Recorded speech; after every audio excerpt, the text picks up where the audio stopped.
नमस्कार दोस्तों, राम राम। ये कक्षा 9 की, ठीक है, अर्थशास्त्र की बुक है एनसीईआरटी की और नई वाली है, ठीक है, नई वाली है 25-26। तो ये सभी के लिए काम का है, चाहे वो आरपीएससी से संबंधित हो, यूपीएससी से संबंधित हो, आरएसएसएमबी से संबंधित हो, फर्स्ट ग्रेड हो, सेकंड ग्रेड हो, रीट हो। क्योंकि एनसीईआरटी जो ऑथेंटिक बुक होती है वहाँ से क्वेश्चन आते हैं, सीधे उठ के आते हैं।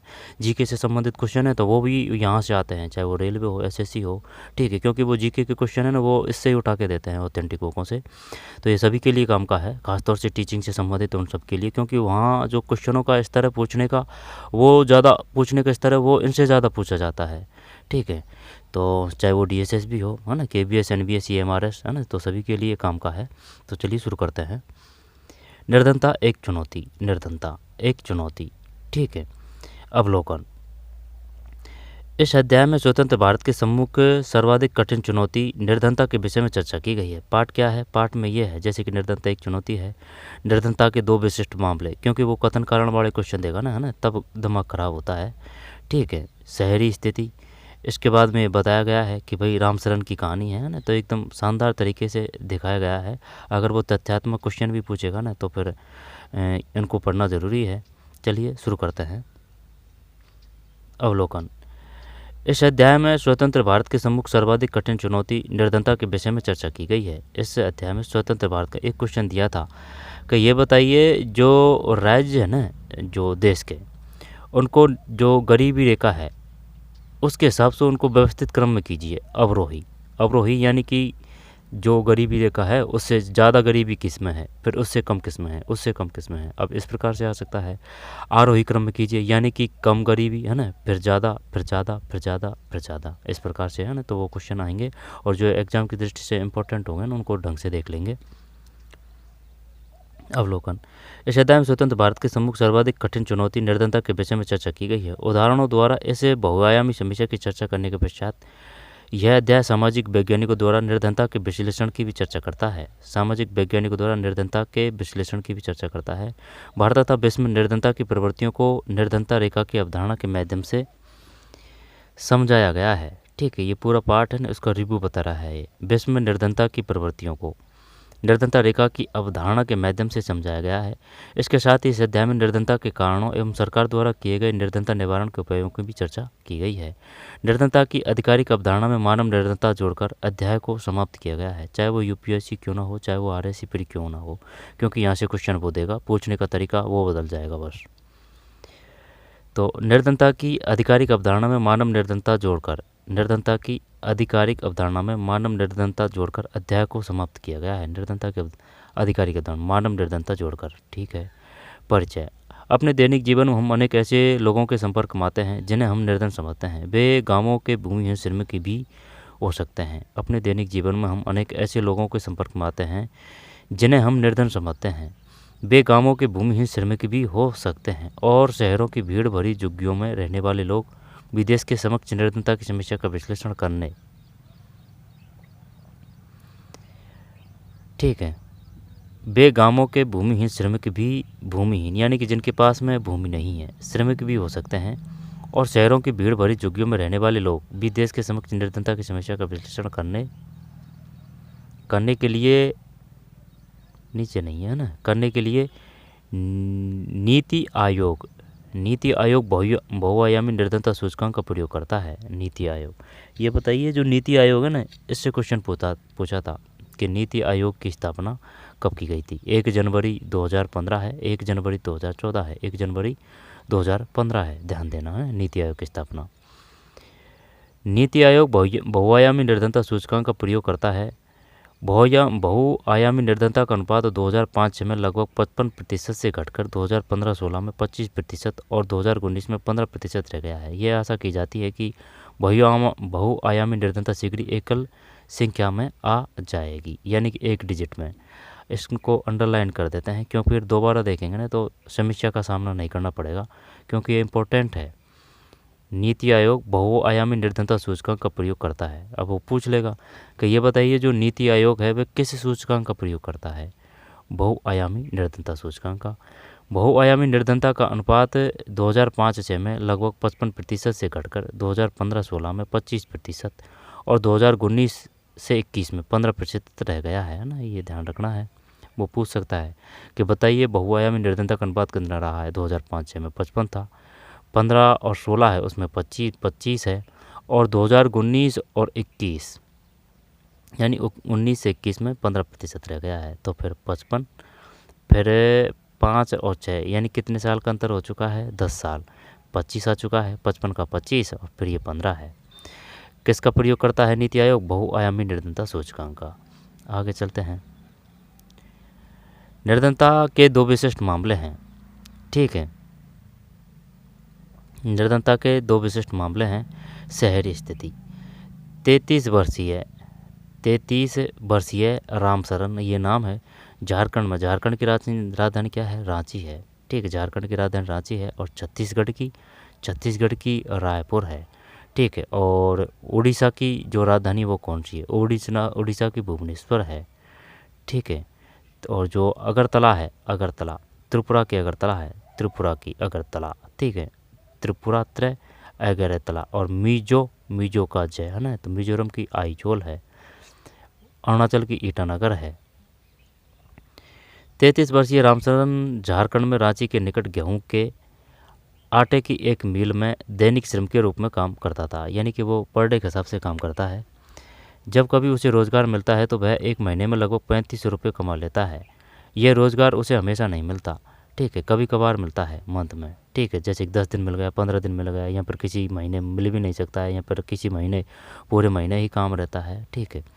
यह रोज़गार उसे हमेशा नहीं मिलता। यह राशि 6 सदस्यों के परिवार को चलाने के लिए पर्याप्त नहीं है, जिसमें उसकी पत्नी और 6 माह से 12 वर्ष तक की आयु के 4 बच्चे हैं, ठीक है। यानी कि ये उबेजा है घर का, कमाने वाला सिर्फ यही है। यह राशि 6 सदस्यों के परिवारों को चलाने के लिए पर्याप्त नहीं है, जिसमें उसकी पत्नी, 6 माह से 12 वर्ष तक की आयु के 4 बच्चे, है ना। ये कहानी है रामशरण की, वो बता रहा है कहानी के माध्यम से।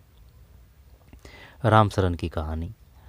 अम्मा आप देर से आई हो, भैया बिना खाना खाए काम पर चले गए। मकान का किराया अदा करने के पश्चात गांव में बूढ़े माता पिता के लिए कोई पैसा नहीं बचता। फिर ये इधर फैक्ट्री में भी काम करता है, यहाँ ये लदाई का भी काम करता है। और ये रामशरण का बच्चा है, ठीक है, लड़का। बड़ी बेटी है जो छोटे बच्चों को खिलाती है या फिर पालती है, ठीक है। आगे चलते हैं। 25-26 की है नई वाली, ठीक है। होने को तो पुरानी में भी यही है, लेकिन जो आधुनिक जो वर्तमान क्षेत्र में है उनकी ज़्यादा वैल्यू यानी कि इम्पोर्टेंस है शामिल है। उसे रामगढ़ के समीप गांव में रह रहे बुजुर्ग माता पिता के लिए पैसे भेजना पड़ता है। कहाँ थे अपन, आयु के 4 बच्चे शामिल है। उसे रामगढ़ के समीप गांव में रह रहे अपने बुजुर्ग माता पिता के लिए भी पैसा भेजना पड़ता है। उसके भूमिहीन श्रमिक पिता और हजारी बाग में रह रहे उसके भाई, और जो वो है कौन सा, कलकत्ता की राजधानी कौन सी है, कलकत्ता की राजधानी पश्चिम बंगाल है, ठीक है। और जो पश्चिम बंगाल है ना, इसमें ही है हुबली है ना, हुबली, ठीक है। वो गेट है, यानी कि नदी है, नदी पे गेट बना हुआ है लो का, ठीक है। बढ़िया स्थिति में है हुबली ब्रिज। हावड़ा है वो, हावड़ा ब्रिज है ना, तो हावड़ा ब्रिज है वो किस पे है, हुबली नदी पे है। कहाँ है, कलकत्ता में है। कलकत्ता किसकी राजधानी है, पश्चिमी बंगाल की है। कलकत्ता किसकी राजधानी, पश्चिमी बंगाल की है। कलकत्ता किसकी राजधानी है, कलकत्ता जो किसकी राजधानी है वो पश्चिम बंगाल की है। फिर जो महाराष्ट्र है, महाराष्ट्र की राजधानी कौन सी है, मुंबई है। पणजी किसकी राजधानी है, गोवा की है, ठीक है। और जो छत्तीसगढ़ है उसकी रायपुर है। आंध्र प्रदेश ऐसे अमरावती है। कर्नाटक की बेंगलुरु है। उसे रामगढ़ के समीप गांव में रह रहे अपने बुजुर्ग माता पिता के लिए भी पैसा भेजना पड़ता है। उसके भूमिहीन श्रमिक पिता और हजारीबाग में रह रहे उसके भाई अपने जीवन निर्माण के लिए रामशरण पर निर्भर है। रामशरण शहर के बाहरी क्षेत्र में स्थित भीड़ भरी बस्ती में किराए के एक कमरे में रहता है। यह ईंटों और मिट्टी के खपरेल से बनी एक कामचलाऊ झोपड़ी है। उसकी पत्नी संता देवी कुछ घरों में अंशकालीन नौकरानी का काम करती है तथा 1500 रुपये और कमा लेती है। वे दिन में 2 बार गुजारे लायक दाल चावल ही जुटा पाते हैं, लेकिन यह उन सबके लिए कभी पर्याप्त नहीं होता। उसका बड़ा बेटा परिवार की आय में वृद्धि के लिए चाय की एक दुकान में एक सहायक का काम करके 700 रुपये और कमा लेता है, जबकि उसकी 10 साल की बेटी स्कूल जाती है तथा छोटे भाई बहनों की देखभाल करती है। उनमें से प्रत्येक के पास 2 जोड़े फटे पुराने कपड़े ही हैं। नए कपड़े तभी खरीदे जाते हैं जब पुराने बिल्कुल पहनने योग्य नहीं रहते। जूते पहनना बिलासिता है। छोटी लड़की स्कूल में मिलने वाले दावल चाल को खाती है। ठीक है, क्या मैं कभी अपने परिवार के लिए नए कपड़े खरीद सकूँगा, है ना। ये मजदूरी पे काम कर रहे हैं। ये आगे चलते हैं। इसके बाद में ग्रामीण स्थिति, है ना। तो ये कहानी थी एक। तो अब ये दूसरी कहानी है। ठीक है, और रामचरण की होगी। अब ये दूसरी कहानी है। वो शहर में रह रहा था रामचरण, उसकी स्थिति के बारे में। उसके जो माता पिता है वो गांव में रहते थे, है ना, बूढ़े दादा दादी। ग्रामीण स्थिति। लक्का सिंह उत्तर प्रदेश में मेरठ के पास एक गांव का रहने वाला है। उसके परिवार के पास कोई भूमि नहीं है, इसलिए वह बड़े किसानों के लिए छोटे मोटे काम करता है। काम अनियमित है और आय भी वैसी ही होती है। अधिकांशतः उसे पूरे दिन की मेहनत के बदले 200 रुपये ही मिलते हैं, लेकिन प्राय खेतों में पूरे दिन मेहनत करने के बाद उसे वस्तु के रूप में कुछ किलोग्राम गेहूँ, दाल या थोड़ी सी सब्जी ही मिल पाती है।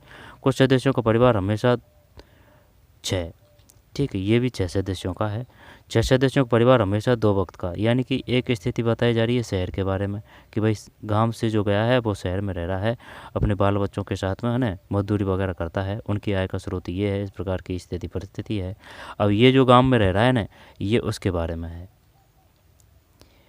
और ये सब पे ही लागू होती है। ठीक है, 60-70%, 80% ये सभी गाँवों पे लागू होती है। इस प्रकार की स्थिति परिस्थिति सभी के पास होती है।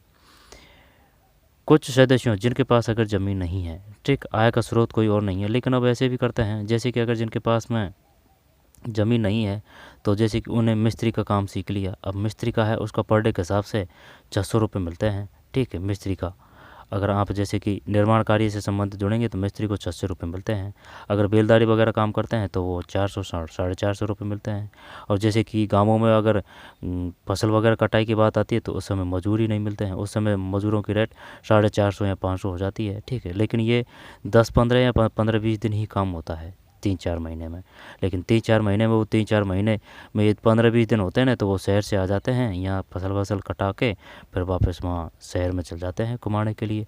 14, 15, 10,000, 15,000 जितने भी मिलते हैं, 10-12 हज़ार में उतने भी, क्योंकि खर्चे को काट पीट के वो 8-9 या 10,000 तो पटक ही सकते हैं। अगर 2 कमाने वाले जाएं तो फिर वो 20, इतने 15-20 हज़ार वो कर सकते हैं। ठीक है, 200 रुपये ही मिलते हैं, लेकिन प्राय खेतों में पूरे दिन मेहनत करने के बाद उसे वस्तु के रूप में कुछ किलोग्राम गेहूँ, दाल या थोड़ी सी सब्जी ही मिल पाती है। 6 सदस्यों का परिवार हमेशा 2 वक्त भोजन ही नहीं जुटा पाता। ठीक है, 2 वक्त का भोजन ही नहीं जुटा पाता। लक्का सिंह गांव के बाहर एक कच्ची झोंपड़ी में रहता है। परिवार की महिलाएं पूरा दिन खेतों में चारा काटने। ठीक है, दोबारा से देखते हैं। लक्का सिंह गांव के बाहर एक कच्ची झोपड़ी में रहता है। परिवार की महिलाएं पूरा दिन खेतों में चारा काटने और खेतों में जलाने की लकड़ियाँ बीनने में ही निकाल देती है। क्या है? लक्का सिंह गांव के बाहर एक कच्ची झोपड़ी में रहता है। परिवार की महिलाएं पूरा दिन खेतों में चारा काटने, ठीक है, चारा काटने यानी कि जो पशु है उनको। लेकिन अब ऐसे भी है कि भाई जैसे कि आप भैंस वगैरह बांध रखी हैं आपने, और भैंस अगर जैसे कि 10-12 लीटर दूध देती है, तो अगर दूध लगा दिया 2-3 किलो, तो जैसे कि 60 के हिसाब से या फिर 65 के हिसाब से, तो वो उनसे काफ़ी जो खर्चा पानी है ना वो चल जाता है। ठीक, बशर्ते है कि कुछ हार्ट बीमारी ना हो, भैंस को कुछ समस्या ना हो, क्योंकि फिर अगर भैंस वगैरह बीमार अगर हो गई तो उसका खर्चा पाने के लिए भी फिर डॉक्टर को भी तो देना होता है। उसके पिता की परिवार की महिलाएं पूरा दिन खेतों में चारा काटने और खेतों में जलाने की लकड़ियाँ बीनने में ही निकाल देती है। उसके पिता की जो तपेदिक के मरीज थे, उच्च चिकित्सा के अभाव में 2 वर्ष पूर्व मृत्यु हो गई। अब उसकी माँ उसी बीमारी से ग्रस्त है और उसका जीवन धीरे धीरे क्षीण हो रहा है। यद्यपि गांव में एक प्राथमिक विद्यालय है। लक्का कभी स्कूल नहीं गया, लेकिन वह खुश है कि उसके बच्चे स्कूल जा रहे हैं। नए कपड़े खरीदना कुछ वर्षों में भी संभव हो तो पाता है। यहाँ तक कि परिवार के लिए साबुन और तेल भी एक विलासिता है। ये लक्का है, ठीक है, लक्का। क्या मैं कभी अपने परिवार के लिए नए कपड़े खरीद सकूँगा? तो इसमें क्या है, भूमिहीनता है ना, यानी कि भूमि नहीं है। बेरोजगारी, परिवार का आकार है ना, परिवार का आकार होना भी गरीबी के लिए जिम्मेदार है। साक्षरता का स्तर, ठीक है। स्वास्थ्य, खराब स्वास्थ्य, कुपोषण और असहायता, ठीक। और सरकार की कुछ कुछ नीतियां हैं वो भी गरीबी के लिए लाभ वो है। अगर जैसे कि गरीब है तो उनको जैसे कि अगर गेहूँ वगैरह दे दिए, या फिर जैसे कि मंथ के जैसे कि जो वृद्धावस्था पेंशन में अगर राशि बढ़ा दी 2200 या फिर 2000, है ना, तो उनसे उनका काफ़ी जो गुजारा है ना वो हो जाता है, ठीक है। वो तिनके को डूबते को तिनका का सहारा मिल जाता है। भूमिहीनता, बेरोजगारी, परिवार का आकार, साक्षरता का स्तर, खराब स्वास्थ्य, कुपोषण और असहायता। पिछले प्रश्न में दिए गए दोनों विशिष्ट उदाहरण निर्धनता के अनेक आयामों को दर्शाते हैं। वे दर्शाते हैं कि निर्धनता का अर्थ भूखमरी और आश्रय का न होना है। भूखमरी और आश्रय का न होना है। ये एक ऐसी स्थिति थी, है ना, जो परीक्षा की दृष्टि से इम्पोर्टेंट होंगे, उनको अच्छी तरीके से देख लेंगे। ये तो वैसे भी पढ़ के निकल लेंगे तो भी कोई दिक्कत नहीं है, क्योंकि इनको कर देंगे अगर समझ वाले क्वेश्चन आएंगे तो। ये एक ऐसी स्थिति, क्योंकि इनको पहले भी पढ़ चुके हैं, ये एक ऐसी स्थिति भी है जब माता पिता अपने बच्चों को दिन में 3 बार का भोजन उपलब्ध नहीं करा पाते हैं, या कोई बीमार आदमी इलाज नहीं करा पाता है। निर्धनता का अर्थ स्वच्छ जल और सफाई सुविधाओं का अभाव भी है। निर्धनता का अर्थ स्वच्छ जल और सफाई सुविधाओं का अभाव भी है। इसका अर्थ नियमित रोजगार या न्यूनतम उचित मजदूरी का अभाव भी है। ये भी सही है भाई। निर्धनता तभी तो आएगी जैसे कि रोज़गार नहीं है, या फिर जो मजदूरी है, जैसे कि वो 100 रुपये ही सारे दिन काम करवाता है, तो फिर क्या होगा? अब वो ज़्यादा काम करेगा, उपज कम है तो बीमार हो जाएगा, जब वो जो कमाया है वो बीमारी में ही लग जाएगा। इसका अर्थ नियमित रोजगार नहीं। वैसे अब जैसे कि सरकार ने 300 रुपये रेट निर्धारित कर दी है, चाहे वो गांव के खेतों में वो किसी प्रकार का काम हो, तो 300 रुपये से कम किसी को नहीं दी जाएंगे। और वैसे तो ये जब काम चलता है ना कटाई का फसल वगैरह का, तो 400, 450, 500 तक की रेट हो जाती है। अतः इसका अर्थ ऐसा है जैसे जीवन जीना है। निर्धन लोग ऐसी स्थिति में रहते हैं जिसमें अनेक उनके साथ खेतों, कारखानों, सरकारी कार्यालयों, अस्पतालों, रेलवे स्टेशनों इत्यादि सभी स्टेशनों पर दुर्व्यवहार होता है। दोबारा देखते हैं। इसका अर्थ नियमित रोजगार तथा न्यूनतम उचित मजदूरी का अभाव भी है।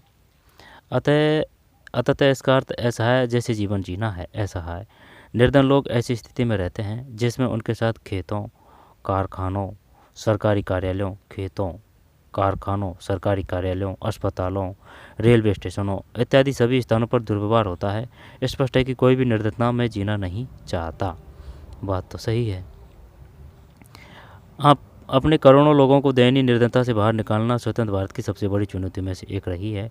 महात्मा गांधी हमेशा कहा करते थे कि भारत सभी सही अर्थों में तभी स्वतंत्र होगा जब यहाँ सबसे निर्धन व्यक्ति भी मानवीय व्यथा से मुक्त होगा। सबसे निर्धन व्यक्ति की मानवीय व्यथा से मुक्त होगा। सामाजिक वैज्ञानिक की दृष्टि में निर्धनता देखते हैं। सामाजिक वैज्ञानिकों की दृष्टि में निर्धनता, जो कि निर्धनता के अनेक पहलू है। सामाजिक वैज्ञानिक उसे अनेक सूचकों के माध्यम से देखते हैं। सामान्य प्रयोग किए जाने वाले सूचक वे हैं जो आय और उपभोग के स्तर से संबंधित है। कोई व्यक्ति गरीब है या नहीं, इसके लिए हाल के वर्षों में अनेक सूचकों का उपयोग किया जाने लगा है। उदाहरण के लिए राष्ट्रीय बहुआयामी निर्धनता सूचकांक की गणना 3 व्यापक सूचकों के आधार पर की जाती है ना। जब ये ना वो क्वेश्चन पूछेगा ये, ठीक है, क्या है, ये छुपे हुए रहते हैं इसमें फैक्ट इंपॉर्टेंट। राष्ट्रीय बहुआयामी निर्धनता सूचकांक की गणना 3 व्यापक सूचकों के आधार पर की जाती है। कितने हैं? अब वो ये पूछ लेगा कि ये बताइए जो राष्ट्रीय बहुआयामी निर्धनता सूचकांक है वे कितने सूचकांकों के आधार पर की जाती है? 1 है, 2 है, 3 है, 4 है ना, तो 3 है, ठीक है। स्वास्थ्य, एक तो स्वास्थ्य सूचकांक है, स्वास्थ्य सूचकांक। पोषण, स्वास्थ्य सूचकांक जैसी पोषण, बाल और किशोर मृत्यु दर, मातृ स्वास्थ्य। शिक्षा सूचक है, तो एक तो स्वास्थ्य सूचक हो चुका है, स्वास्थ्य सूचक। इसके बाद में शिक्षा सूचक है, शिक्षा के वर्ष, स्कूल में उपस्थिति एवं जीवन स्तर सूचक जैसे खाना बनाने का ईंधन, स्वच्छता, पेयजल, मकान, बिजली, संपत्ति, बैंक खाता इत्यादि।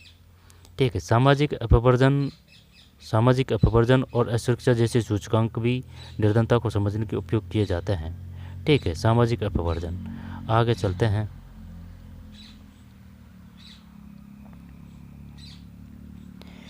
तो कितने हैं? 3 व्यापक सूचकांकों के आधार पर की जाती है। स्वास्थ्य सूचकांक है, स्वास्थ्य में जैसे कि पोषण, बाल और किशोर मृत्यु दर, मातृ स्वास्थ्य। शिक्षा सूचकांक है दूसरा, जैसे शिक्षा के वर्ष, स्कूल में उपस्थिति, जीवन स्तर सूचक जैसे खाना बनाने का ईंधन, स्वच्छता, पेयजल, मकान, बिजली, संपत्ति, बैंक खाता आदि। सामाजिक अपवर्जन और शिक्षा जैसे सूचक भी निर्धनता को समझने के लिए उपयोग किए जाते हैं। बॉक्स देखें, आगे चलते हैं। तो इसके बाद में सामाजिक अपवर्जन।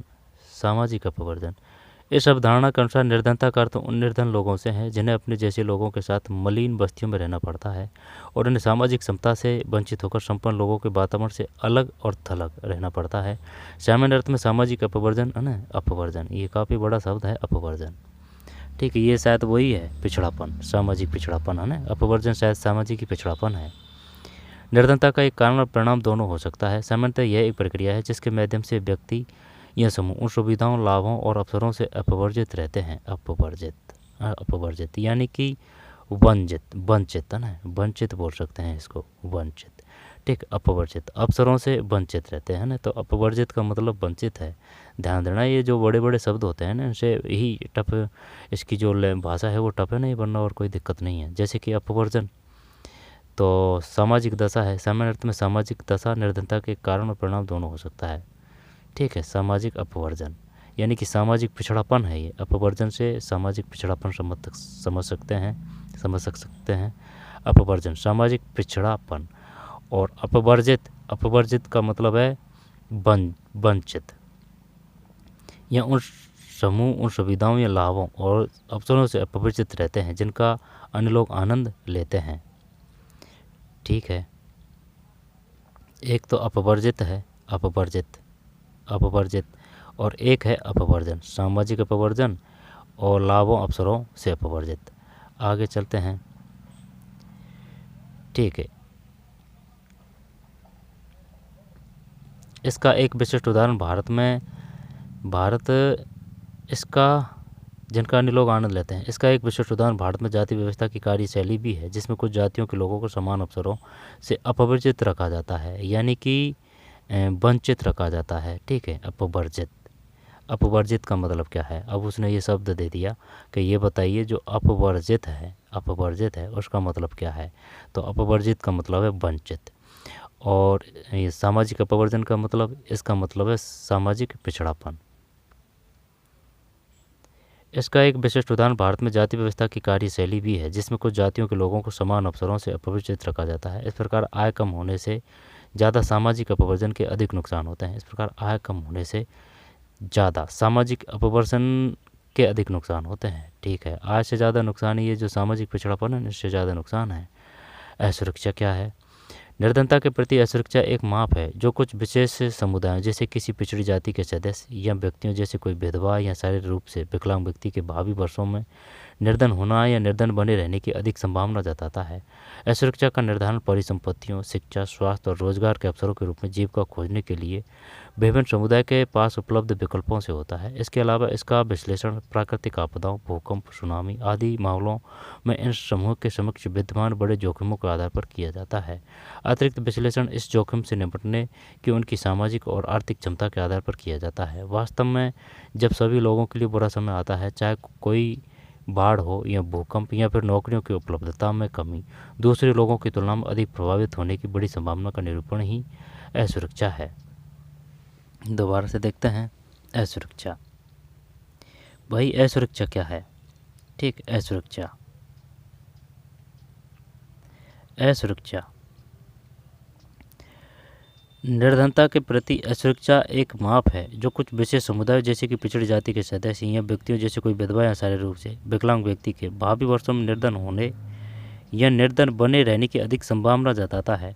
असुरक्षा का निर्धारण परिसंपत्तियों, शिक्षा, स्वास्थ्य, रोजगार के अवसरों के रूप में जीविका खोजने के लिए विभिन्न समुदाय के पास उपलब्ध विकल्पों से होता है। इसके अलावा उनका इसका विश्लेषण प्राकृतिक आपदाओं जैसे भूकंप, सुनामी आदि मामलों में समुदाय समूह के समक्ष विद्यमान बड़े जोखिमों के आधार पर किया जाता है। अतिरिक्त विश्लेषण इन जोखिमों से निपटने की उनकी सामाजिक और आर्थिक क्षमता के आधार पर किया जाता है। वास्तव में जब सभी लोगों के लिए बुरा समय आता है, चाहे कोई बाढ़ हो, भूकंप हो या फिर नौकरियों की उपलब्धता में कमी दूसरे लोगों की तुलना में अधिक प्रभावित होने की बड़ी संभावना का निरूपण ही असुरक्षा है। दोबारा से देखते हैं। वास्तव में जब सभी लोगों के लिए बुरा समय आता है, चाहे कोई भी बाढ़ हो या भूकंप या फिर नौकरियों की उपलब्धता में कमी दूसरे लोगों की तुलना में अधिक प्रभावित होने की बड़ी संभावना का निरूपण ही असुरक्षा है। यानी कि भाई अगर जो पैसे वाला है तो वो तो क्या ही प्रभावित होगा, तो ये कह रहा है अधिक अगर प्रभावित होते हैं तो उसको ही असुरक्षा बोलते हैं। ठीक, तो वो पूछ सकता है कि बताइए असुरक्षा किसे कहते हैं। ठीक, असुरक्षा। आगे चलते हैं। असुरक्षा निर्धनता रेखा क्या है ना, जब ये काम के हैं, क्योंकि वो ना अगर वो देगा क्वेश्चन तो ये देगा कि ये बता असुरक्षा से आप क्या समझते हैं, क्योंकि भाई रिटर्न एग्जाम भी तो है असुरक्षा। और सामाजिक अपवर्जन से आप क्या समझते हैं, तो अपवर्जन का मतलब है सामाजिक पिछड़ापन। ठीक है, तो सामाजिक अपवर्जन यानी पिछड़ापन, तो ये सामाजिक अपवर्जन है। ठीक है, सामाजिक अपवर्जन।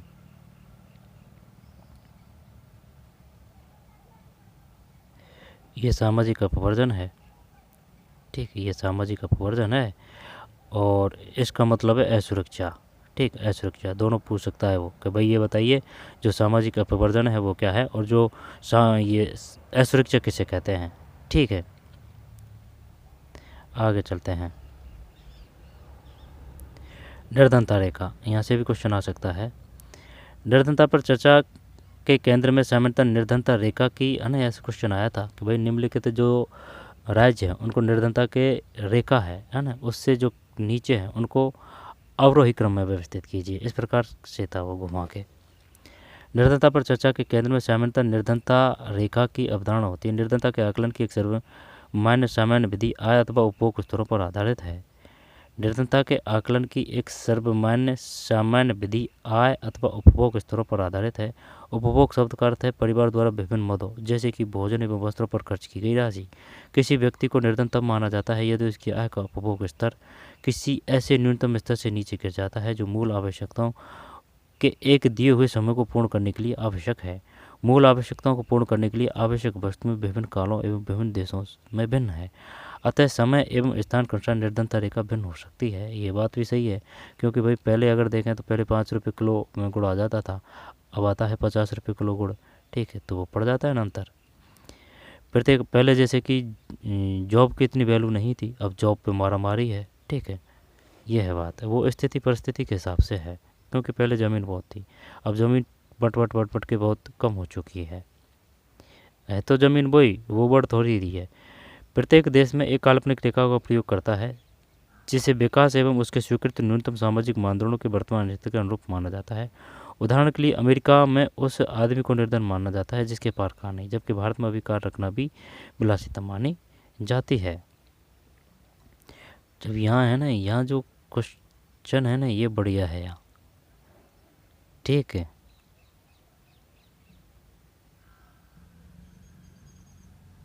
दोबारा देखते हैं निर्धनता रेखा।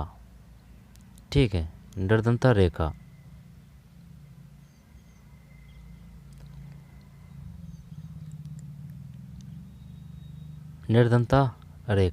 निर्धनता पर चर्चा के केंद्र में सामान्यतः निर्धनता रेखा की अवधारणा होती है। निर्धनता के आकलन की एक सामान्य विधि है ना, सर्वमान्य आय अथवा उपभोग स्तरों पर आधारित है। उपभोग शब्द का अर्थ है परिवार द्वारा विभिन्न मदों जैसे भोजन एवं वस्त्रों पर खर्च की गई राशि है।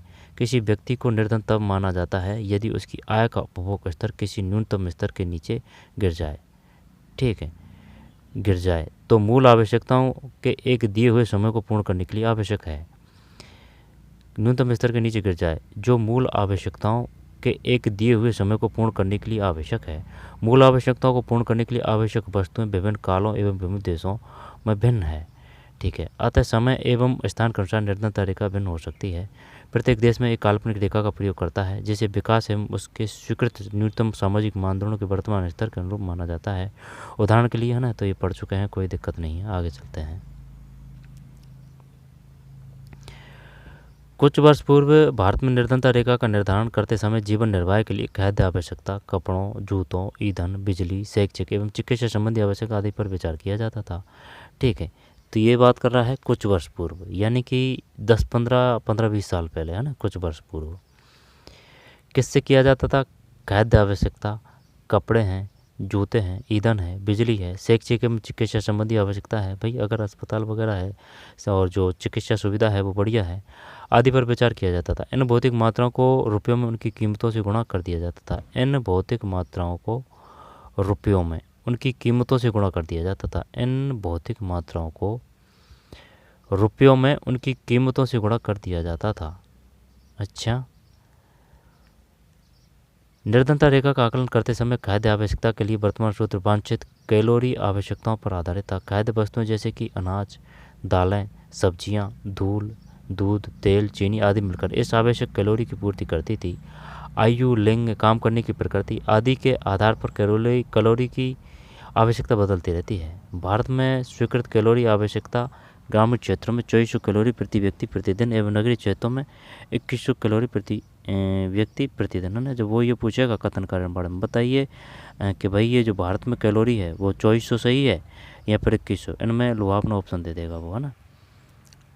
ठीक है,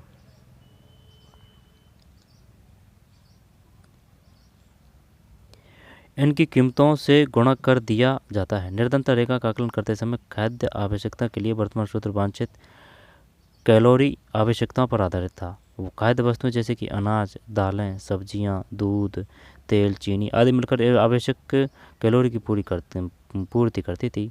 आयु, लिंग, काम करने की प्रकृति आदि के आधार पर कैलोरी की आवश्यकताएं बदलती रहती है। ठीक है भाई, जैसे कि अगर किसान है तो उसको तो कैलोरी ज़्यादा चाहिए। ठीक है, भारत में स्वीकृत कैलोरी की आवश्यकता कितनी है? ग्रामीणों में 2400 है और जो नगरीय क्षेत्र है उनमें 2100 कैलोरी प्रति व्यक्ति प्रतिदिन है। और यहाँ से क्वेश्चन आ सकता है 2100 और 2400। चूँकि ग्रामीण क्षेत्रों में रहने वाले लोग अधिक शारीरिक श्रम करते हैं, अतः ग्रामीण क्षेत्रों में कैलोरी की आवश्यकता गहरी क्षेत्रों की तुलना में अधिक मानी गई है। अनाज आदि के रूप में इन कैलोरी की आवश्यकताओं को खरीदने के लिए प्रति व्यक्ति मौद्रिक व्यय इत्यादि और परिवारों द्वारा सूचित व्यय को निर्धनता रेखा के रूप में समझा गया है। कीमतों में वृद्धि को ध्यान में रखते हुए समय समय पर इस राशि को संशोधित किया जाता है। वैश्विक विकास मानों के आधार पर भारत सरकार ने 12 विकासात्मक सूचकों का प्रयोग करके भारत में निर्धनता के अनुपात का आकलन शुरू किया है। ये ध्यान रखना भाई, कितने हैं? 12 विकासात्मक सूचकों का प्रयोग करके 12 विकासात्मक सूचकों का प्रयोग करके भारत में निर्धनता के अनुपातों का आकलन शुरू किया है। बताइए भारत सरकार ने कितने विकासात्मक सूचकों का, है ना, 10 है, 11 है, 14 है, 15 है, 12 है? ठीक, 12 है।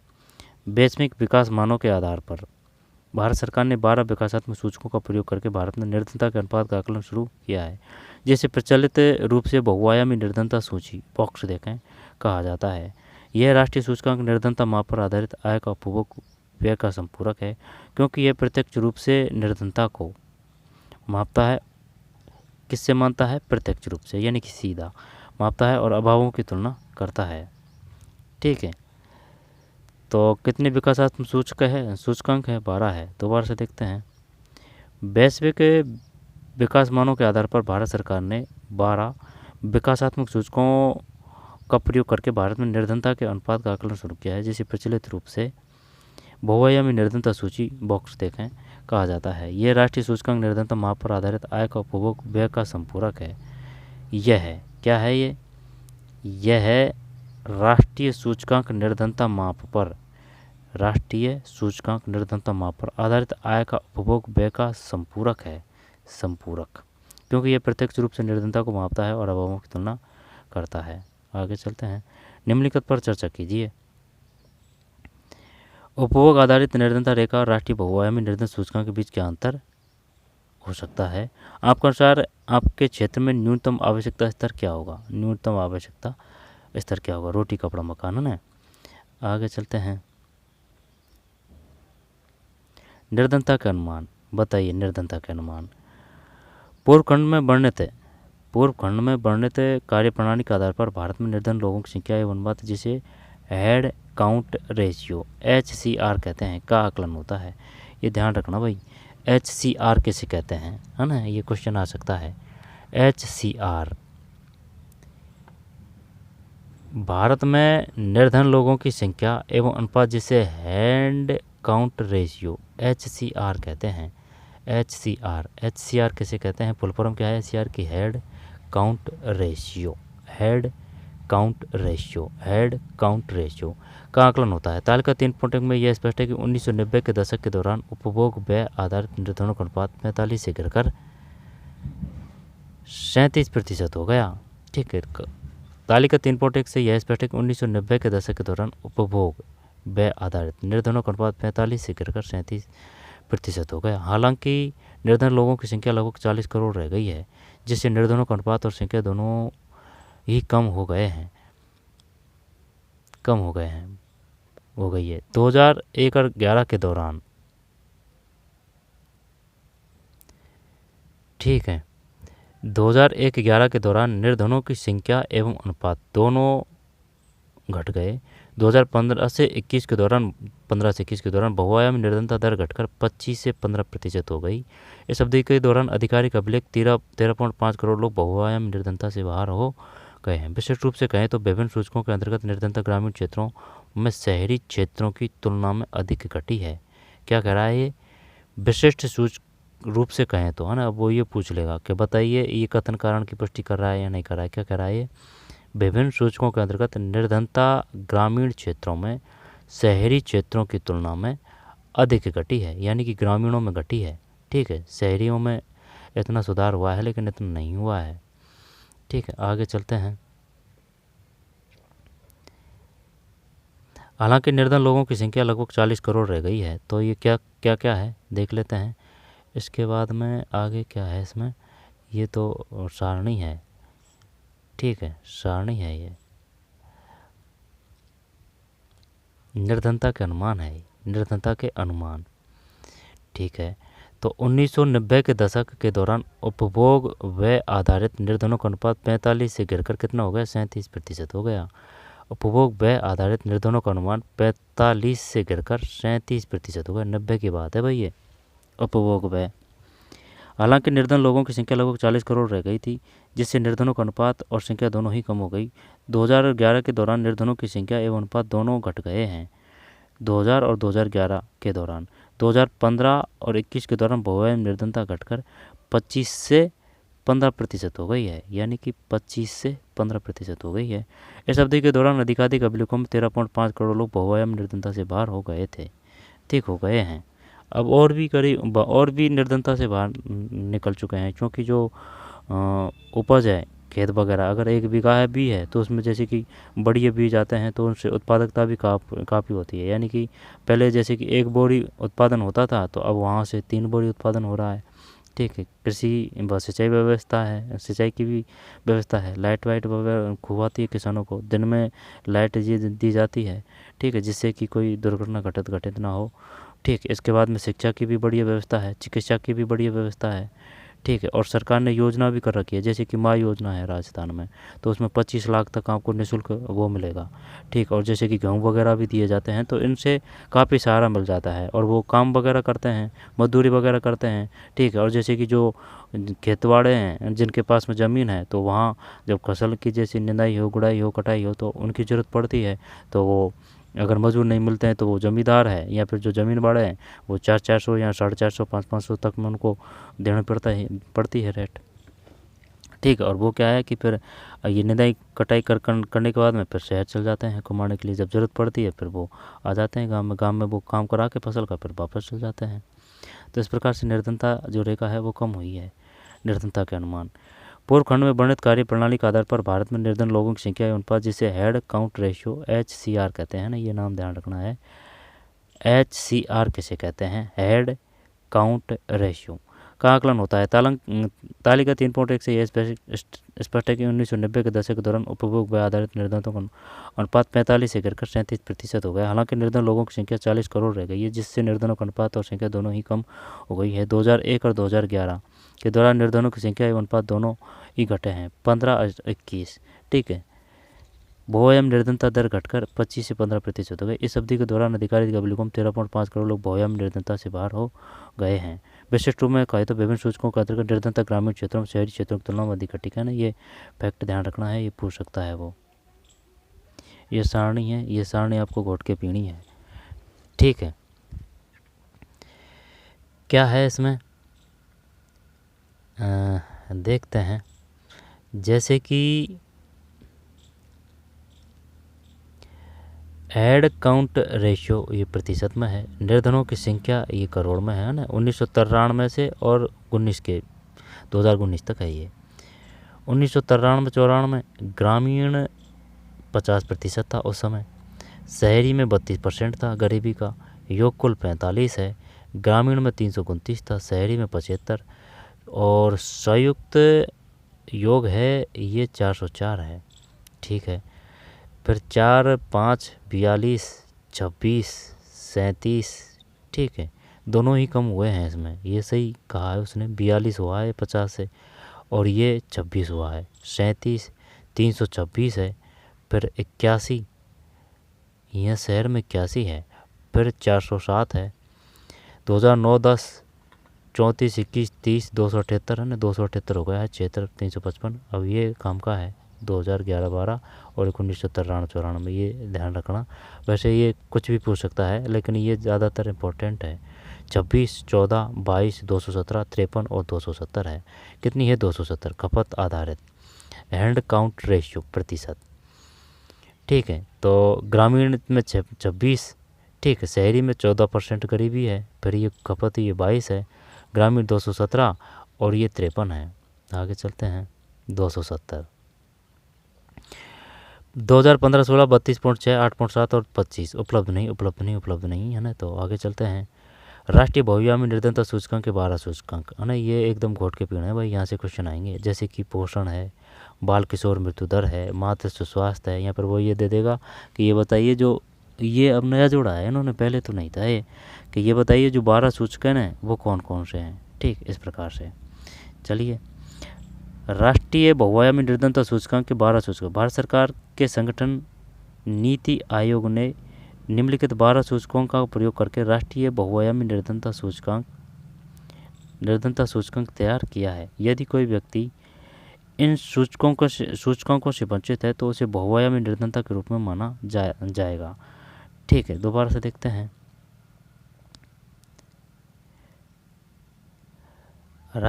भारत सरकार के गठन नीति आयोग ने निम्नलिखित 12 सूचकों का प्रयोग करके राष्ट्रीय बहुआयामी निर्धनता सूचकांक तैयार किया है। यदि कोई व्यक्ति इन सूचकों से वंचित है तो उसे बहुआयामी निर्धनता के रूप में माना जाएगा। पोषण है, बाल किशोर मृत्यु दर है, मातृ स्वास्थ्य है, पोषण। यदि 0 से 59 माह के बीच का कोई बच्चा, ध्यान देना भाई, 15 से 49 वर्ष की आयु की महिला या 15 से 54 वर्ष के बीच का कोई भी पुरुष कुपोषित पाया जाता है तो उस घर को वंचित माना जाएगा। ठीक है, बाल किशोर मृत्यु दर क्या है? सर्वेक्षण से पूर्व 5 वर्ष की अवधि के दौरान यदि किसी बच्चे का 18 वर्ष से कम आयु, ठीक है, कम आयु,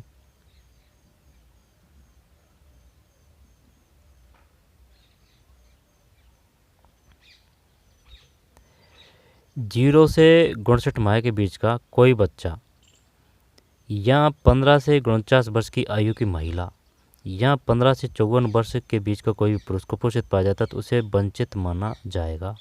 बाल किशोर मृत्यु दर। सर्वेक्षण से पूर्व 5 वर्ष की अवधि के दौरान यदि किसी बच्चे या 18 वर्ष से कम आयु के किशोर किशोरी की घर में मृत्यु हो जाती है तो उस घर को वंचित माना जाएगा। 5 वर्ष की अवधि के दौरान, सर्वेक्षण से पूर्व 5 वर्ष की अवधि के दौरान यदि किसी वर्ष या, ठीक है। मातृ स्वास्थ्य क्या है? यदि किसी घर में सर्वेक्षण से पूर्व 5 वर्षों के दौरान जन्म देने वाली किसी महिला को हाल के प्रसव काल के दौरान प्रशिक्षण कुशल चिकित्सक द्वारा सहायता नहीं मिली है ना, प्रशिक्षित कुशल चिकित्सक द्वारा सहायता नहीं मिली है, तो उस घर को वंचित माना जाएगा। अब यहाँ से ना वो पूछ लेगा कि बताइए किस घर को वंचित माना जाएगा। अब ये फैक्ट है आपको याद, तभी तो आप बता पाएंगे उनको। स्कूली शिक्षा के वर्ष, यदि किसी घर के 10 वर्ष या उससे बड़े किसी भी बच्चे ने 6 वर्ष की स्कूली शिक्षा प्राप्त नहीं की है, यदि किसी घर के 10 वर्ष या उससे बड़े किसी भी बच्चे ने 6 वर्ष की स्कूली शिक्षा प्राप्त नहीं की है, तो उस घर को वंचित माना जाएगा, उस घर को वंचित माना जाएगा। ठीक है। स्कूल में उपस्थिति, यदि किसी घर का स्कूल में पढ़ने वाला यदि किसी घर का स्कूल में पढ़ने वाला कोई बच्चा उस उम्र तक स्कूल नहीं जा रहा या रही जिस आयु तक वह कक्षा पूरी कर सकती है, तो उस घर को वंचित माना जाएगा। यदि किसी घर का स्कूल में पढ़ने वाला कोई बच्चा उस उम्र तक स्कूल नहीं जा रहा या रही, ठीक है, जिस आयु तक जिस तक वह कक्षा पूरी कर सकता है या कर सकती है, तो उस घर को वंचित माना जाएगा। खाना पकाने का ईंधन, यदि किसी घर में उपलो छाने बोलते हैं इनको, करेंडा, कृषि पतवार, झाड़ी, लकड़ी, तारकोल या कोयले से खाना बनता है, तो उस घर को वंचित माना जाएगा। यानी कि अगर गैस नहीं है तो, इसका कहने का मतलब यह है। अच्छा, स्वच्छता, यदि किसी घर में कोई उन्नति या कोई शौच सुविधा नहीं है या उसमें सुधार हुआ है लेकिन अन्य घरों के साथ साझा किया जाता है, ठीक है, अन्य घरों के साथ साझा किया जाता है, तो उस घर को भी वंचित माना जाएगा। ठीक है, अगर उनका खुद का सेपरेट अगर लैट्रिन बाथरूम नहीं है तो ठीक है भाई। स्वच्छता। पेयजल, यदि किसी घर में उन्नत पेयजल व्यवस्था व सुरक्षित पेयजल घर से कम 30 मिनट की पैदल दूरी आने जाने के लिए पर है, तो उस घर को भी वंचित माना जाएगा। यानी कि अगर पानी नहीं आ रहा है तो ठीक है, 30 मिनट क्या है, तो काफ़ी टाइम लग जाता है 30 मिनट की पैदल आने जाने की। ठीक है। आवास की क्या विशेषता है? आवास, यदि किसी घर में अपर्याप्त आवास है, घर का तल प्राकृतिक सामग्रियों से बना है या छत अथवा दीवारें कच्ची सामग्री से बनी है, तो उस घर को वंचित माना जाएगा। ठीक है। बिजली, यदि किसी घर में बिजली नहीं है तो उस घर को वंचित माना जाएगा। संपत्ति, यदि किसी घर में इनमें से एक भी अधिक संपत्ति नहीं है, रेडियो, टीवी, टेलीफोन, कंप्यूटर, ठीक है,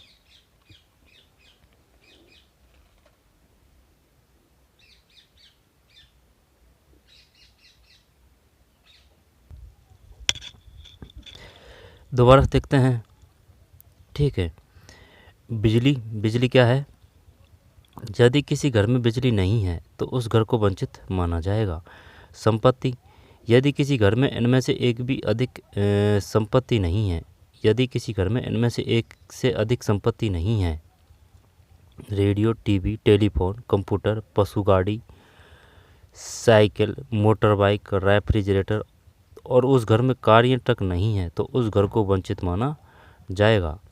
ठीक है। बैंक खाता, यदि किसी घर के किसी भी सदस्य का बैंक डाक घर में खाता नहीं है, तो उस घर को वंचित माना जाएगा। ये 12 है ना, तो ये याद रखना है 12। इसके बाद में संपत्ति और बैंक खाता, यहाँ से पूछेगा वो कि भाई कौन कौन से 12 हैं। ठीक है, आगे चलते हैं, दोबारा देख लेते हैं। पोषण है 0 से 59, बाल किशोर मृत्यु दर, मातृ स्वास्थ्य, स्कूली शिक्षा के वर्ष 10 वर्षियों से बड़े किसी बच्चे के 6 वर्ष की स्कूली शिक्षा प्राप्त नहीं की है। फिर स्कूल में उपस्थिति, खाना पकाने का ईंधन, स्वच्छता, ठीक है, पेयजल, आवास, बिजली, संपत्ति, बैंक खाता, संपत्ति, बिजली, ठीक है, आवास। फिर यदि किसी घर में उन्नत पेयजल व्यवस्था या सुरक्षित पेयजल घर से कम 30 मिनट की पैदल आने जाने के लिए घर है, तो उसे वंचित माना जाएगा। स्वच्छता, यदि किसी घर में कोई उन्नति या कोई शौच सुविधा नहीं है या उसमें सुधार हुआ है लेकिन अन्य घरों के साथ साझा किया जाता है, तो उस घर को वंचित माना जाएगा। खाना पकाने का ईंधन, ठीक है, अगर गैस नहीं है तो। स्कूल में उपस्थिति, यदि किसी घर का स्कूल में पढ़ने वाला कोई बच्चा उस उम्र तक स्कूल नहीं जा रहा है। स्कूली शिक्षा के वर्ष, यदि किसी घर के 10 वर्ष या उससे बड़े किसी भी बच्चे ने 6 वर्ष की स्कूली शिक्षा प्राप्त नहीं की है, तो उस वर्ष को वंचित माना जाएगा। 10 वर्ष या उससे बड़े किसी बच्चे ने 6 वर्ष की स्कूली शिक्षा। मातृ स्वास्थ्य, यदि किसी घर में सर्वेक्षण पूर्व 5 वर्षों के दौरान जन्म देने वाली किसी महिला को हाल के प्रसव काल के दौरान प्रशिक्षित कुशल चिकित्सक द्वारा सहायता नहीं मिली है तो उसे घर से वंचित माना जाएगा। बाल किशोर मृत्यु दर, पोषण, 12 सूचक ध्यान रखना है। आइए चर्चा करें। अध्ययन कीजिए, निम्नलिखित प्रश्नों के उत्तर दीजिए। तो 1993-94 और 2004-05 के मध्य निर्धनता अनुपात में गिरावट आने के बावजूद निर्धनता की संख्या 407 करोड़ के लगभग क्यों बनी रही? 1993 और 2004, 1993 और 2004, 5, यानी कि 404। भाई 50 है, 42 हो गया, 32 का 26 हो गया, और ये 37 हो चुका है। ये 326 थी, लेकिन ये शहर की बढ़ गई ना भाई, शहर की बढ़ गई 81, तो इस वजह से ये 404 था तो ये 407 हो गया। सही है, फिर तो कमी है 355, 270। क्या भारत में निर्धनता में कमी के आंकड़े ग्रामीण और शहरी भारत में समान है? नहीं, बिल्कुल समान नहीं है। आरेख 3.1 का अध्ययन करें, निम्नलिखित कार्य करें। 3 राज्यों की पहचान करें जहां हेड काउंट रेशियो सर्वाधिक है। वो फुल फॉर्म पूछेगा, हेड काउंट रेशियो क्या है? ठीक है, HCR, HCR। 3 राज्यों की पहचान करें जहां हेड काउंट रेशियो सबसे कम है ना, ये क्वेश्चन आ चुका है। उन राज्यों की सूची बनाए जहां हेड काउंट रेशियो कम है लेकिन भारत के हेड काउंट रेशियो से अधिक है। आगे देखते हैं। तो ना यहाँ से क्वेश्चन आया था भाई, भारत के चुनिंदा राज्यों में हेड काउंट रेशियो तो सबसे कम है ना, वो जो सबसे कम, यानी कि अगर गरीबी की बात की जाए, ठीक है, अगर गरीबी की बात की जाए तो सबसे कम है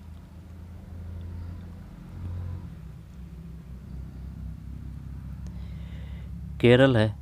ठीक है, केरल है, केरल फर्स्ट पे है।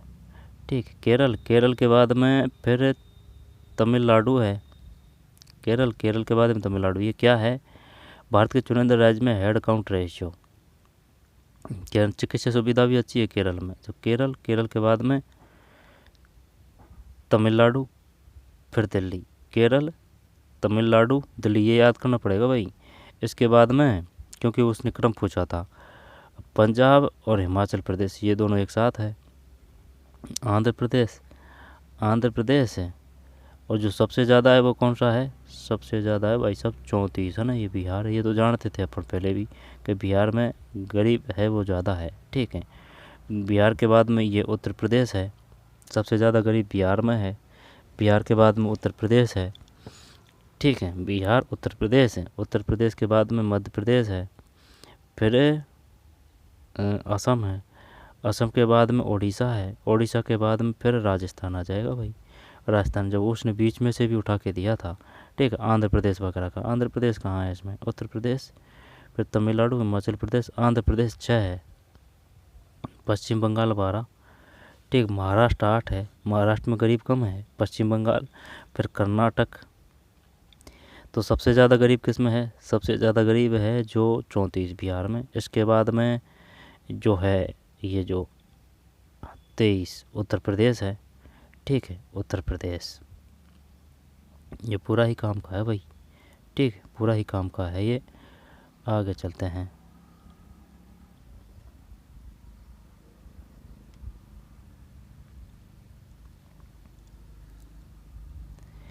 बिहार 34 है।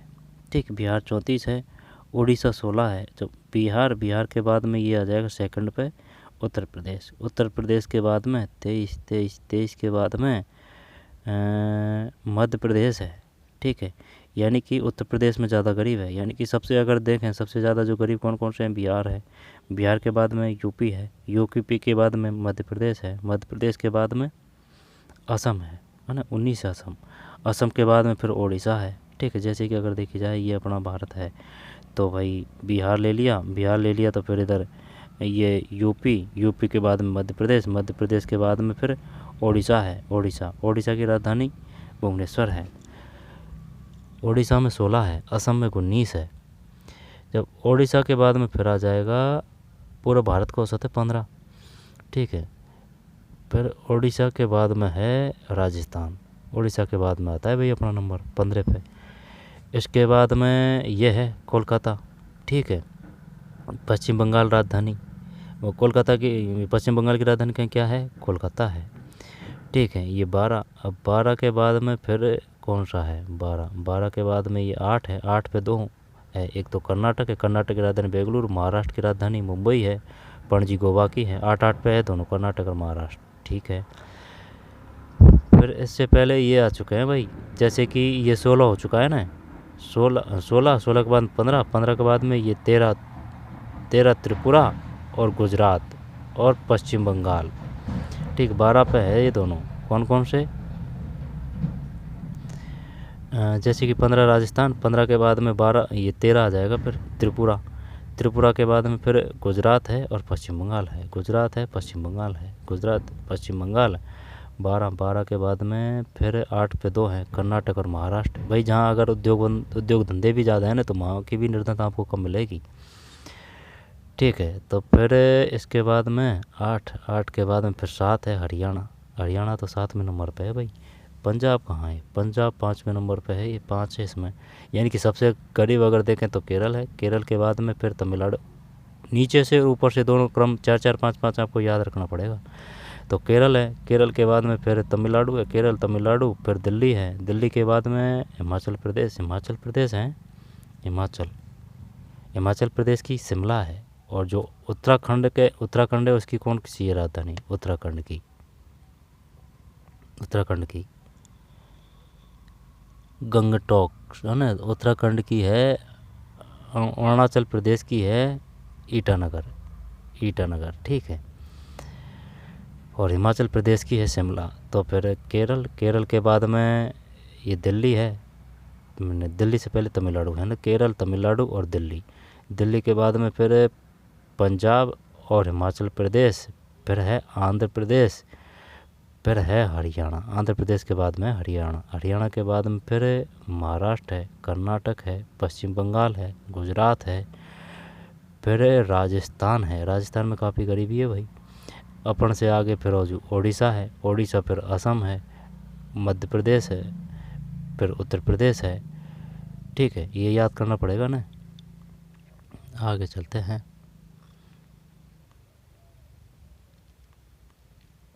अंतर्राज्यीय असमानता है पढ़ते हैं, अंतर्राज्यीय असमानता है, इसमें भी मिल जाएगा आंसर।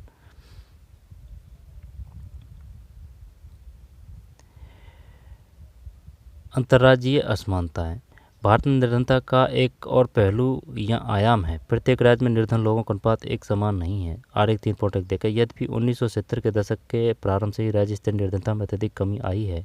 निर्धनता कम करने में असफलता की दर विभिन्न राज्यों में अलग अलग रही है, ये भी बात सही है। यह ध्यान देना आवश्यक होगा कि 2019 और 21 के दौरान कर्नाटक, तमिलनाडु, दिल्ली, पंजाब, हिमाचल प्रदेश, आंध्र प्रदेश, हरियाणा एवं महाराष्ट्र में हेड काउंट रेशियो 10% से कम हुआ है। अच्छा, हेड काउंट रेशो। इस बीच बिहार, उत्तर प्रदेश, अब बिहार में भी काफ़ी गरीब कम हुए हैं भाई, क्योंकि उन्होंने 6-7 लाख जॉब निकाल दी, ठीक है। तो रोज़गार अगर सरकार उपलब्ध कराती तो वो भी गरीबी को काफ़ी कम करता है, ठीक है। जैसे राज्यों में भी उल्लेखनीय प्रगति है। अध्ययनों से पता चला है कि निर्धनता दूर करने के लिए राज्यों ने विभिन्न उपाय किए हैं। उदाहरण के लिए केरल ने मानव संसाधन विकास पर अत्यधिक ध्यान दिया है। पश्चिम बंगाल में भूमि सुधार उपायों से, है ना, भूमि सुधार उपायों से निर्धनता कम करने में सहायता मिली। भूमि सुधार उपाय कौन से हैं भाई? आंध्र प्रदेश, तमिलनाडु में अनाज के सार्वजनिक वितरण से सुधार हुए हैं। तो ये पूछ सकता है वो कि बताइए जो अनाज के सार्वजनिक वितरण प्रणाली है उनसे किन राज्यों में सुधार हुआ है। 2023 की रिपोर्ट है ये। तो आंध्र प्रदेश में और तमिलनाडु में, किससे सार्वजनिक वितरण प्रणाली, ये OPS है ये, ठीक है। आंध्र प्रदेश और तमिलनाडु अनाज के सार्वजनिक वितरण से सुधार हुए हैं।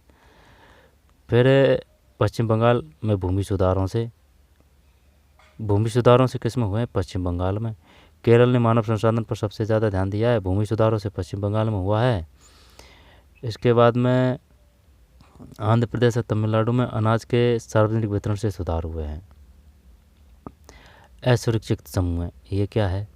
निर्धनता रेखा से नीचे के लोगों के अनुपात भी भारत में सभी सामाजिक समूह और आर्थिक वर्गों में एक समान नहीं है। निर्धनता रेखा निर्धनता रेखा से नीचे के लोगों का अनुपात भी भारत में सभी सामाजिक समूहों और आर्थिक वर्गों में एक समान नहीं है। जो सामाजिक समूह निर्धनता के प्रति सर्वाधिक असुरक्षित है वे अनुसूचित जाति और अनुसूचित जनजाति के परिवार हैं। इसी प्रकार आर्थिक समूह सर्वाधिक असुरक्षित समूह ग्रामीण कृषि श्रमिक परिवार और नगरीय अनियत मजदूर परिवार है। यानी कि जो फिक्स मजदूर नहीं है ना, वो नियत नहीं है, यानी कि वो नियमित नहीं है, अनियत है, वो है। और ग्रामीण जनसंख्या है, ठीक है, असुरक्षित समूह है। ST SC है। आरेख 3.2 इन सभी समूहों में निर्धनता लोगों के प्रतिशत को दर्शाता है। यदि निर्धनता रेखा के नीचे के लोगों का औसत भारत के सभी समूह के लिए 22 है। क्या है ये? यद्यपि निर्धनता रेखा के नीचे के लोगों का औसत भारत में सभी समूह के लिए 22 है, तथापि अनुसूचित जनजातियों के 100 में से 43 लोग अपनी मूल आवश्यकताओं यद्यपि निर्धनता रेखा के नीचे के लोगों का औसत भारत में सभी समूह के लिए 22 है, तथापि अनुसूचित जाति जनजातियों है सभी समूह, यानी सभी कैटेगरी की बात कर रहा है। तथापि अनुसूचित जाति जनजाति के 100 में से 43 लोग अपनी मूल आवश्यकताओं को पूरा करने में असमर्थ है। 3.2 ये 3.2 कहाँ है? आरेख 3.2 कहाँ है? 3.1 कहाँ आगे है वो? ठीक है, 3.2 ये है वो। अनुसूचित जाति औसत भारतीय निर्धनता अनुपात है ना, तो ये क्वेश्चन आ चुका है 22। ये क्वेश्चन आ चुका है भाई 22, ठीक है, 22 29 है ना, ये एकदम याद करना पड़ेगा। अनुसूचित जनजाति 43 है, अनुसूचित जाति 29 है, औसत भारतीय निर्धनता अनुपात 22 है, और अनियमित कृषि श्रमिक ग्रामीण ये 34 है, और अनियमित गैर कृषि श्रमिक ये 34 है। तो अनियमित कृषि श्रमिक हो ये भी 34 कर रखा है, और ये भी शहरी है ये भी 34 कर रखा है, ठीक है। सामाजिक समूह एवं आर्थिक वर्ग अनुसूचित जाति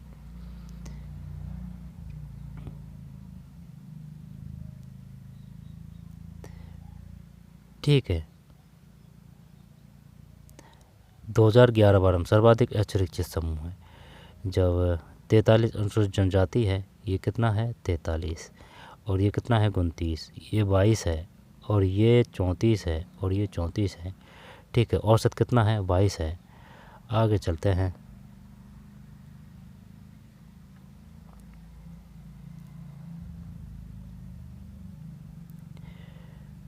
अनुसूचित जाति 43 है, अनुसूचित जनजाति ST, अनुसूचित जाति 29, औसत भारतीय निर्धनता अनुपात 22 है, 22 ये 34 है, और अनियमित गैर कृषि श्रमिक, ठीक है, ये 34 है। इसी तरह नगरीय क्षेत्रों में 34%, इसी तरह 34% अनियत मजदूर निर्धनता रेखा के नीचे है। लगभग 34% अनियत कृषि ग्रामीण क्षेत्र में है, और 29% अनुसूचित जनजाति भी निर्धन है। क्वेश्चन आएंगे यहाँ से। अनुसूचित जाति या अनुसूचित जनजाति के सामाजिक रूप से सुविधा वंचित सामाजिक समूह का भूमिहीन अनियत दिहाड़ी श्रमिक होना उनकी दोहरी असुविधा की समस्या की गंभीरता को दर्शाता है।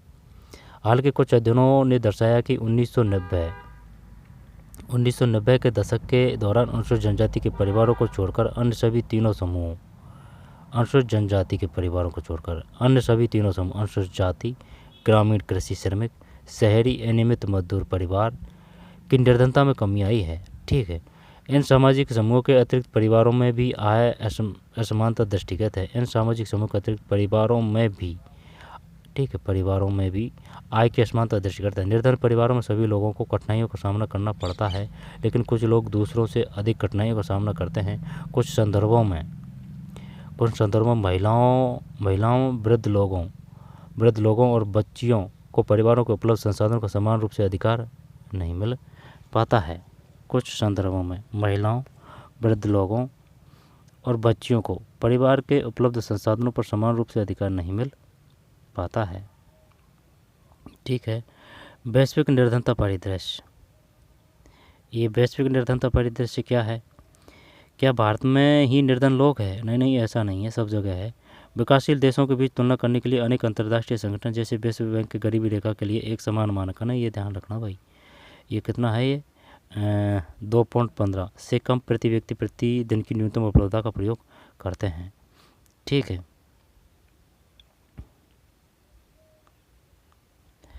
आगे चलते हैं।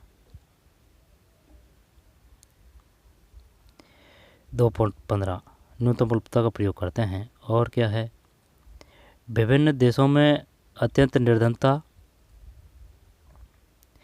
विभिन्न देशों में अत्यंत आर्थिक निर्धनता विश्व बैंक की परिभाषा के अनुसार 2.15 यानी कि जो डॉलर है ना 2.15 से कम पर जीवन निर्वाह करने वाले लोगों का अनुपात 2010 में 16.27% से गिरकर 2019 में 9.5% हो गया है। इसमें डॉलर का प्रयोग क्यों किया गया है? भारत में राष्ट्रीय मुद्रा के रूप में रुपये का प्रयोग किया जाता है। प्रत्येक देश में अपनी अपनी मुद्रा है। देशों के बीच आंकड़ों की तुलना के लिए अंतर्राष्ट्रीय एजेंसियों द्वारा अमेरिकी डॉलर का प्रयोग किया जाता है। अंतर्राष्ट्रीय एजेंसियों द्वारा यद्यपि वैश्विक निर्धनता में उल्लेखनीय गिरावट आई है, लेकिन इसमें बृहद क्षेत्रीय भिन्नताएं भी पाई जाती है। ठीक है, तीव्र आर्थिक प्रगति और मानव संसाधन विकास में बृहद निवेश के कारण चीन और दक्षिण पूर्व एशिया के देशों में निर्धनता में विशेष कमी आई है। किस किस में आई है कमी? चीन में आई है, एक तो चीन में आई है, और दक्षिण पूर्वी एशिया के देशों में निर्धनता में विशेष कमी आई है। दक्षिण पूर्वी एशिया जैसे कि ये वर्ड है, ठीक है, ये वर्ड है तो दक्षिण पूर्वी, दक्षिण और पूर्वी है ना, इधर। आगे चलते हैं। दक्षिण पूर्वी एशिया देशों में निर्धनता में विशेष कमी आई है। तालिका 3.2, 3.3, 3.4 देखें। चीन में निर्धनों का अनुपात वर्ष 2020 में 0.1% हो गया है। विश्व बैंक की रिपोर्ट दर्शाती है कि दक्षिण एशिया के देशों भारत, पाकिस्तान, श्रीलंका, नेपाल, बांग्लादेश, भूटान, अफगानिस्तान, मालदीव, ठीक, मालदीव है मालदीव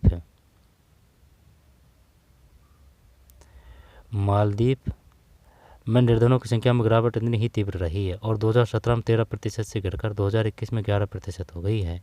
निर्धनों के प्रतिशत में गिरावट के साथ निर्धनों की संख्या में अत्यधिक कमी आई है, जो 2017 और 233 मिलियन से घटकर 2021 में 207 मिलियन रह गई है। दोबारा से देखते हैं। ये इसको अंडरलाइन करने में समस्या का सामना करना पड़ता है। ठीक है, चीन में निर्धनों का अनुपात वर्ष 2020 में 0.1% हो गया है। कितना हो गया है? 0.1, ठीक है, यानी 0.1 ही है।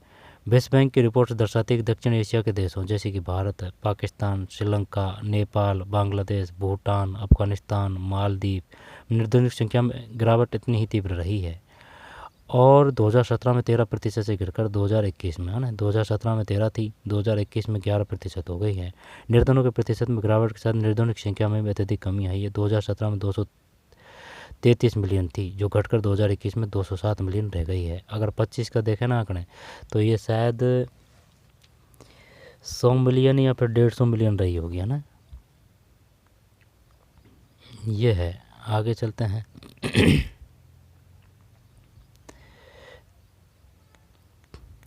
ये पढ़ चुके हैं अपन, ठीक है। निर्धनता एक चुनौती, हेड काउंट रेशियो, कुछ चुनिंदा देशों की बेहद तुलना, है ना, ये काम का है एकदम। देखते हैं। नाइजीरिया 30.9, ठीक है, 30.9 2018, प्रतिदिन 202.15 है। बालों की संख्या 2017 PPP नाइजीरिया में 30.9 है। बांग्लादेश में 9.6 है 2022। भारत में 11.9 है 2021, है ना, ये ध्यान रखना है। पाकिस्तान 4.9 है 2018। चीन 0.1 है। ब्राज़ील 5.8 है। इसके बाद में इंडोनेशिया 2.5 2025। श्रीलंका 1.0। दोबारा से देखते हैं। नाइजीरिया 30.9 है 2018। प्रतिदिन 2.15 से कम पाने वालों की संख्या 2017 PPP 30.9। नाइजीरिया में अभी काफ़ी करीबी है। फिर बांग्लादेश 9.6 है 2022। 9.6।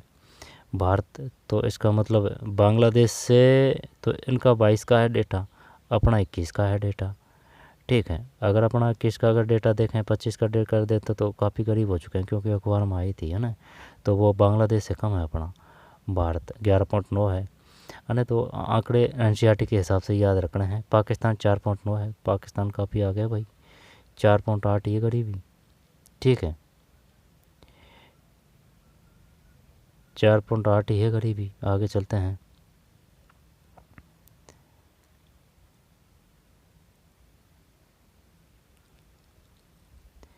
ब्राज़ील 5.8। इंडोनेशिया में काफ़ी कम है 2.5। श्रीलंका में भी काफ़ी कम है। तो अगर देखे जाए सबसे कम, तो जैसे कि श्रीलंका में 1 है, तो यानी सबसे कम तो चीन है। चीन के बाद में कौन सा आएगा? चीन के बाद में श्रीलंका ही है। तो चीन के बाद में श्रीलंका के बाद में फिर इंडोनेशिया है, इंडोनेशिया। ठीक है, इंडोनेशिया है। तो श्रीलंका, पहले चीन है, फिर श्रीलंका है, फिर इंडोनेशिया, फिर ब्राज़ील है, ब्राज़ील के बाद में भारत 11.9, बांग्लादेश 30.9, नाइजीरिया सबसे ज़्यादा है नाइजीरिया में।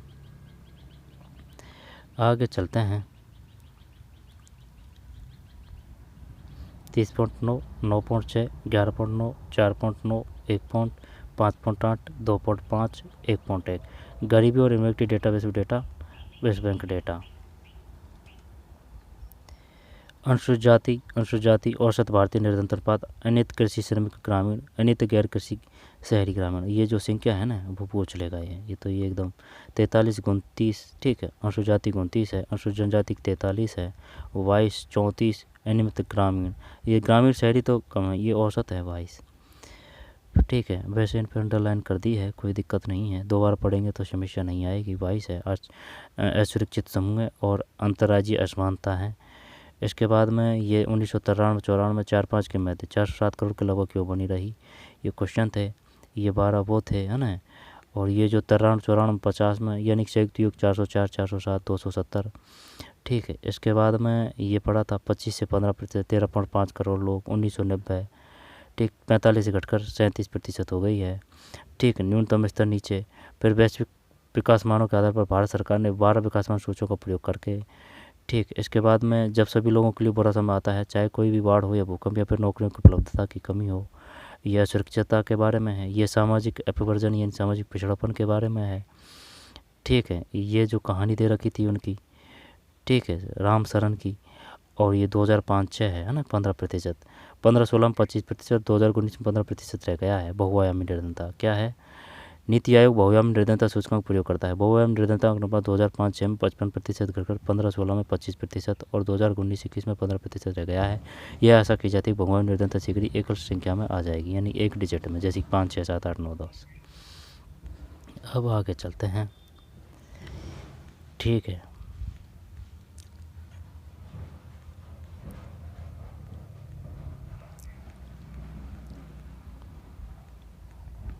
असुरक्षित समूह है। पहले वैश्विक निर्धनता परिदृश्य, पहले आइए चर्चा करें निर्धनता एवं सतत विकास लक्ष्य। जब अपन यहाँ थे, अब ठीक है यहाँ थे अपन सब सहारा अफ्रीका में, सब सहारा है वो सहारा अफ्रीका में निर्धनता वास्तव में 2017 के 36.6% से घटकर 2019 में 35% हो गई है। 36.6, 17 से 19 के बीच में ना 36 की जगह 35 हो गई है। लेकिन 3.3 आरेख कहाँ है भाई? 3.3 आरेख आगे है। 3.3 आरेख, 3.3 आरेख ये है 3.3 आरेख। ठीक, दक्षिण एशिया ये नीला वाला है, दक्षिण एशिया।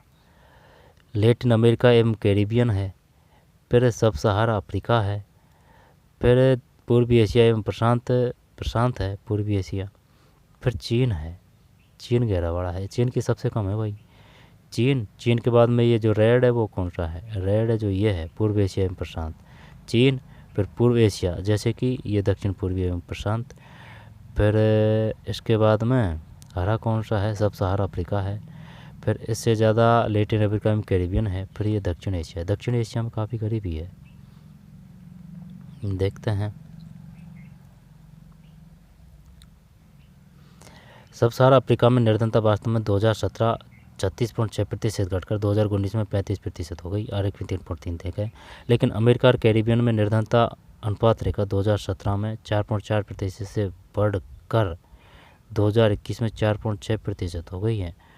अच्छा, उल्टी बढ़ी है भाई इनमें। लैटिन अमेरिका और कैरिबियन, ये जैसे कि सरकार की जो नीतियाँ वगैरह होती है ना, और मौसम की मार वगैरह होती है, तो उसका भी फर्क पड़ जाता है। 4.4 से 4.6।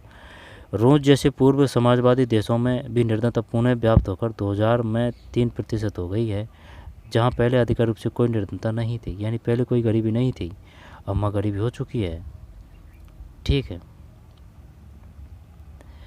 फिर आइए चर्चा करें 3.3 का अध्ययन कर निम्नलिखित कार्य करें। विश्व के उन क्षेत्रों की पहचान करें जहां निर्धनता अनुपात में गिरावट आई है। विश्व के उन क्षेत्रों की पहचान करें जहां निर्धनतों की संख्या सर्वाधिक है। विभिन्न देश के विभिन्न गरीबी रेखाओं का प्रयोग क्यों करते रहते हैं। ठीक है, आगे चलते हैं। निर्धनता एवं सतत विकास लक्ष्य। निर्धनता एवं सतत विकास लक्ष्य संयुक्त राष्ट्र संघ द्वारा निर्धारित नए सतत विकास लक्ष्यों में 2030 तक सभी प्रकार की निर्धनता को समाप्त करने का प्रस्ताव रखा गया है ना, ये ध्यान रखना भाई। संयुक्त राष्ट्र संघ द्वारा निर्धारित नए सतत विकास लक्ष्यों में 2030 तक सभी प्रकार की निर्धनता को समाप्त करने का प्रस्ताव रखा गया है। यह लोगों और विश्व की समृद्धि के लिए एक साझा खाका प्रदान करता है, जिससे भविष्य में निर्धनता समाप्त होगी।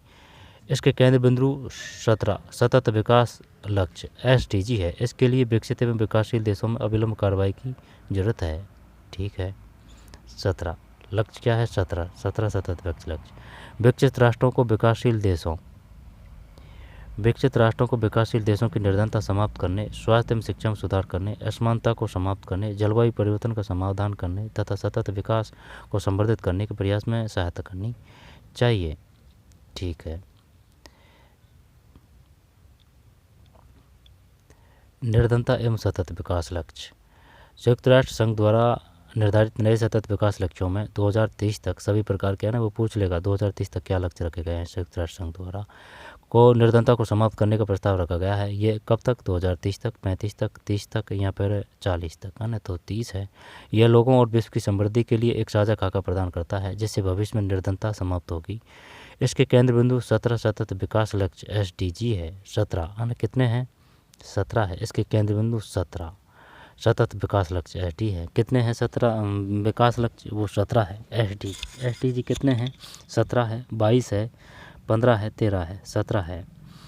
इसके लिए विकसित व विकासशील देशों से अविलंब कार्रवाई की जरूरत है। बॉक्स देखें। विकसित राष्ट्रों को विकासशील देशों की निर्धनता समाप्त करने, स्वास्थ्य में शिक्षा में सुधार करने, असमानता को समाप्त करने, जलवायु परिवर्तन का समाधान करने तथा सतत विकास को संवर्धित करने के प्रयास में सहायता करनी चाहिए। दोबारा देखते हैं।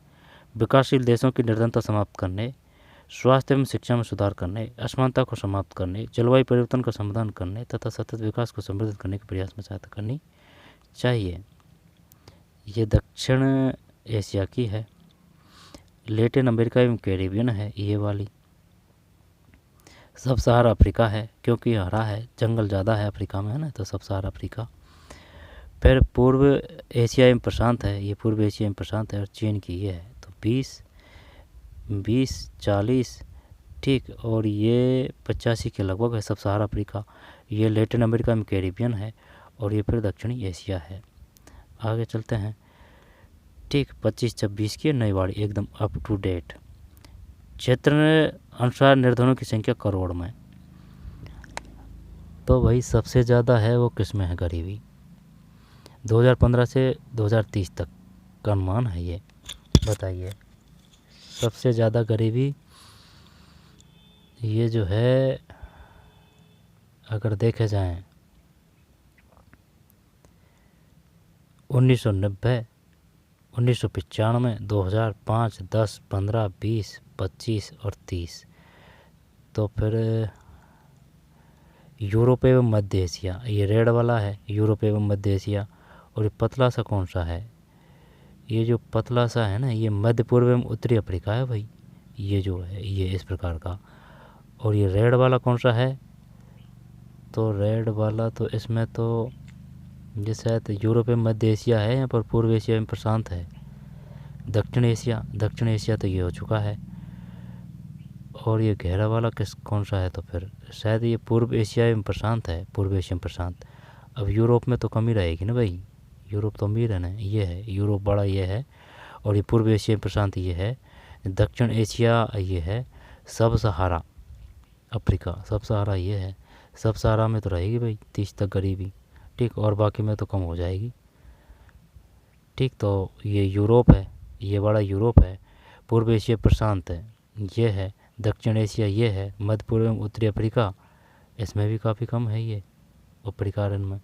लैटिन अमेरिका में कैरिबियन, इनमें भी कम हो चुकी है, ठीक है। तो कुल मिला के बात यह है, सब सारा अफ्रीका में रहेगी बस, जो निर्धनों की संख्या है ज़्यादा 30 तक। इसमें क्या है भाई, कोई गरीबी नहीं, इसका मतलब है कोई गरीबी नहीं, ठीक है।